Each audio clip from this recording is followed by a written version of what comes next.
So here's a 1960 something push mower that I rescued from the scrapyard.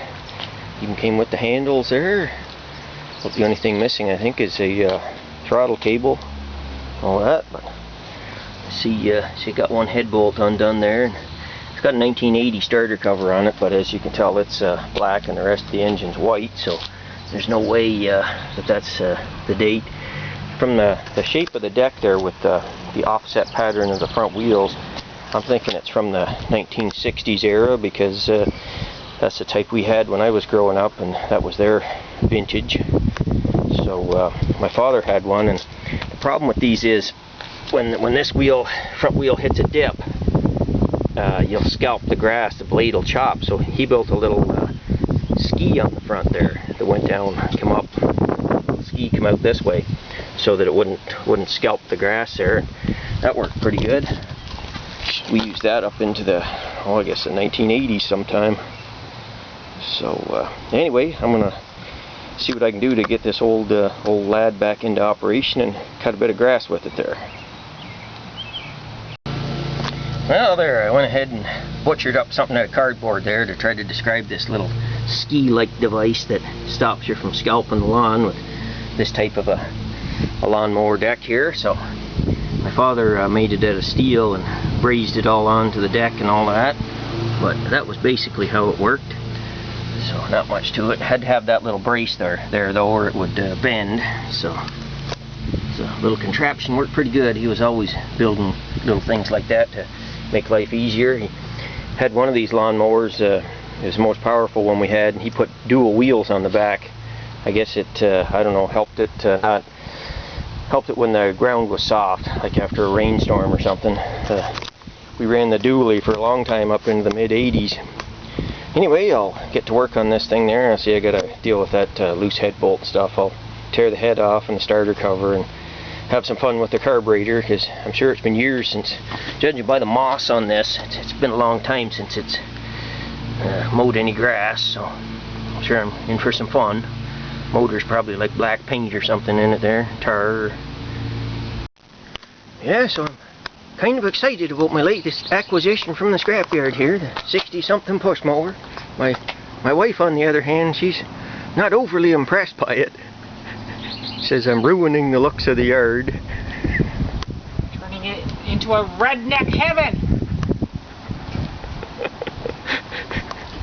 Anyway, I'll try to get it going. Maybe it'll find its way back to the scrapyard. Hard to say. So I'll continue on here. I got the gas tank off and just pulled the cylinder head off.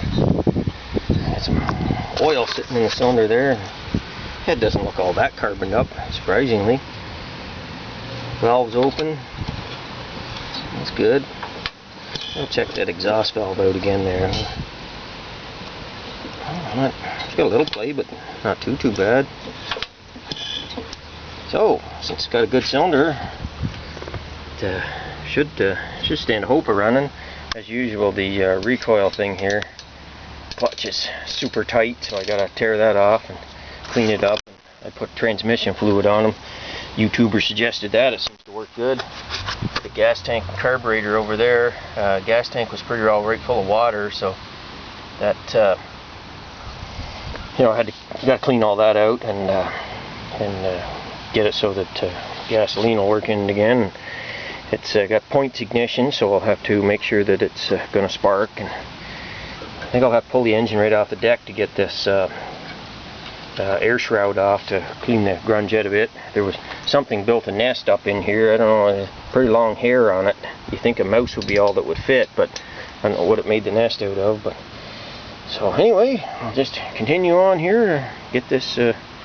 I'm going to call it the 67, because I got a 67 subterranean Briggs there that's been soaking in diesel fuel for about 5 years, and it's got the same type of carburetor as this, so it's definitely a, you know, mid to late 60s type of Briggs and Stratton. So maybe I'll find out more if and when I pull the flywheel off. I know the date's cast into some of the old ones, but anyway, making good progress. At least none of the head bolts snapped off or anything. Some of these old engines, it's like the steel in them's better. and the bolts undo rather than snap off, which is a good thing when you're trying to tear it down like this. So I went ahead and got the motor off the deck there, and this reveals one of the features of these old decks. Apparently this one was green to start with, as you can see there. There's a small hole here. That's that. To get the motor off the deck, you have to remove the blade mount, and trying to do that at a scrapyard or someplace, you know, I don't generally have a puller there with me, so it makes it pretty well impossible to get them off. But so that's one thing that they have improved over the years, is put a nice big hole in the bottom there, and it also stops crud from collecting in this area under the motor. Now, you know, the motor is fairly clean, so that doesn't really look to be like a problem, but there was a bunch of old grass and stuff in there, so that could collect moisture over time, maybe rot it. So here I have the 1966 Briggs push mower running. I was able to identify the build date off the flywheel.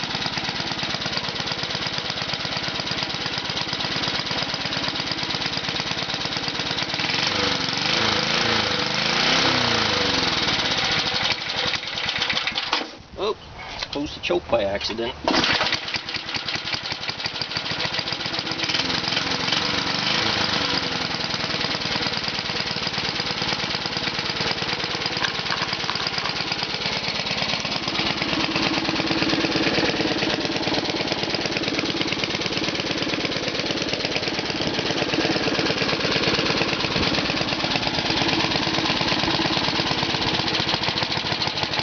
I got it set to run one speed there. I don't have a governor spring on it, so the original one was way too tight. It was going to try to stream, so I just let the air vane close it and open the throttle valve up a bit with the idle screw.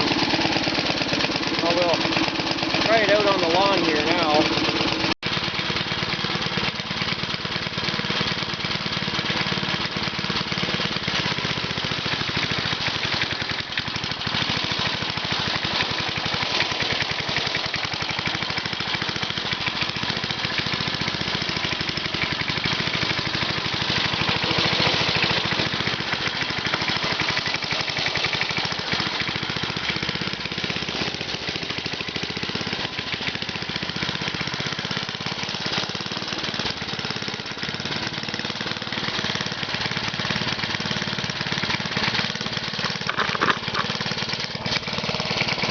Yeah, it's not a real horsepower queen with no governor on it there, but I'm sure it would cut just fine if I had a governor spring installed. But that's what a mid-1960s push mower would look like. You got the different type of handles there. They're separate like that. Probably supposed to be a bracket between them up here, and then there'd be a throttle lever.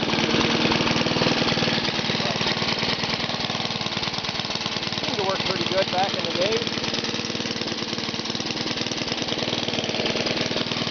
They certainly don't have all the safeguards and stuff they have on them now. Blade brakes, and I hate that bar you got to squeeze up there to hold it the whole time, keep it running. But anyway, I'll just stall it out with some thick grass here. There we go. Simplest way of shutting it down. So I had a 4 Briggs day at the scrapyard today. I got the 66 push mower there. I also got a 65 4-horse Model 10 and a couple more 1970s era 3.5 horse Briggs lawnmower engines. So had a pretty good day at the scrapyard, and then I got the 66 running there. So yeah, all in all, it's been a good summer's day.